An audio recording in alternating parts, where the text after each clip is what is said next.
હાસોટના કરજ ગામે પુત્રવધુ એક કાકા સસરાના ઘરમાંથી રૂપિયા 2.70 લાખના ઘરેણાંની ચોરી કરતા પોલીસે તપાસ શરૂ કરી. હાસોટ તાલુકાના ખરજ ગામના દાદરી ફળિયામાં સગા સંબંધીએ જ કાકા સસરાના ઘરે ચોરી કર્યાનો બનાવ સામે આવ્યો છે.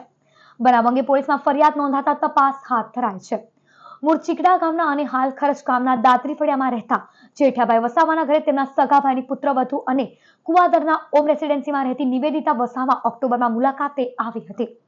દરમિયાન ઘરમાં રાખેલા સોના ચાંદીના ઘરેણા પર હાથ સાફ કરી તે ફરાર થઈ ગઈ હોવાનું બહાર આવ્યું છે.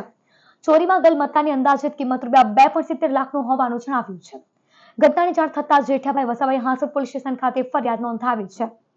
પોલીસે ફરિયાદના આધારે ગુનો નોંધી આગળની તપાસ શરૂ કરી છે. આરોપી નિવેદિતાએ ચોરીના ગુનાને અંજામ આપ્યા બાદ 3 આઈફોન અને ઘરમાં નવા સોફા તેમજ ફ્રીજ ખરીદ્યા હતા, જેના આધારે શંકા જતા ચોરીનો સમગ્ર મામલો બહાર આવ્યો છે. હાંસોટ પોલીસે મહિલા આરોપીની ધરપકડના ચક્રો ગતિમાન કર્યા છે.